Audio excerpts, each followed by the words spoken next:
Hey folks, thanks for joining me once again. Well, it's been about a month since I got back from Hawaii, and I'm really missing the place. Beer was cheap and it was in plentiful supply.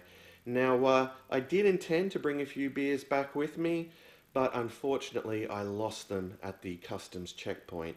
What I have for you today, though, is a beer that was requested by a viewer by the name of Elephantricity.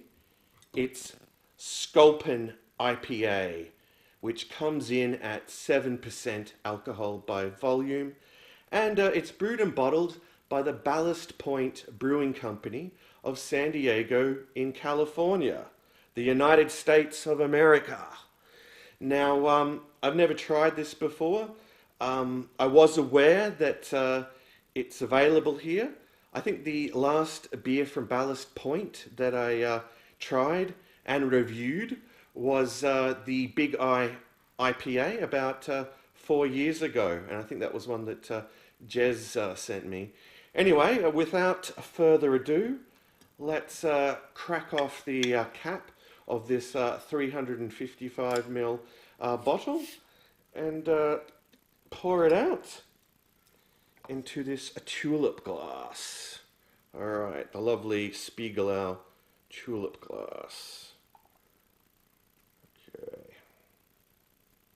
Give it a nice pour. Get it all out. Okay. So let's have a look at the appearance. Okay, I think I need to hold it up to the light. It's rather hazy, isn't it? All right, so what we're getting is a hazy, amber, orange color. Yeah, with a moderate amount of carbonation, I see.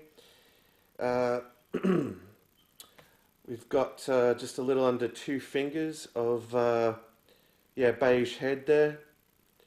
Yeah, nice frothy looking beige head. All right. So I must say it does look rather enticing, and I'm actually picking up the aroma from all the way back here. But let me move it up to the nostrils. Oh, okay. We're getting huge whiff of citrus and tropical fruits. Yeah, some very strong piney notes, coming through there. Smells like a IPA should smell. Okay, so we've talked about the appearance and we've talked about the aroma, which could only mean it's time for the most important part of the review, the taste test. So this is my first beer for the day, so I'm really keen to dive into this one. Cheers to you all, and a special cheers to Elephantricity. Let's have a taste. Ooh.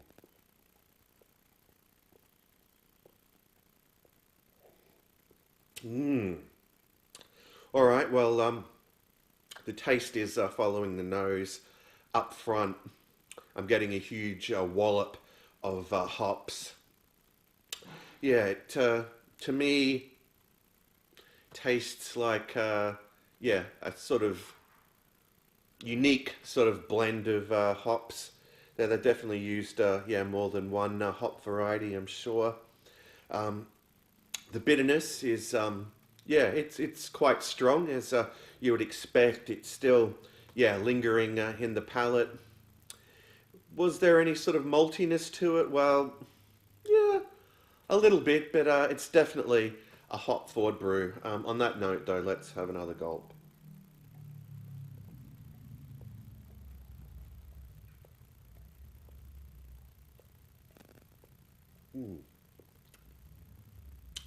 All right, well, it's definitely holding that taste profile.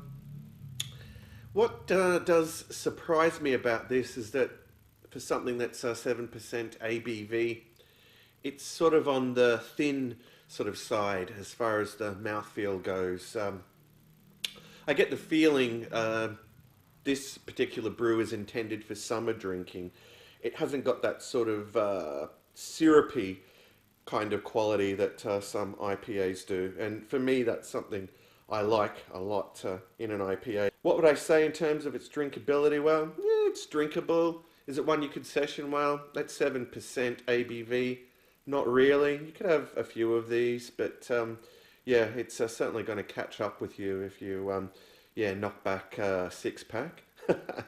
All right, so what would I say about the price point? Well, here in Australia, it's absolutely ludicrous. Time to wrap this up, I think. I'll have one last gulp and give it a score out of 10.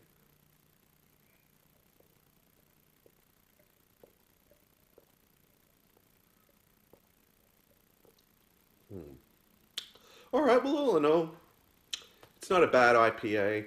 To be honest, I don't think I'm enjoying it as much as I enjoyed the Big Eye IPA 4 years ago.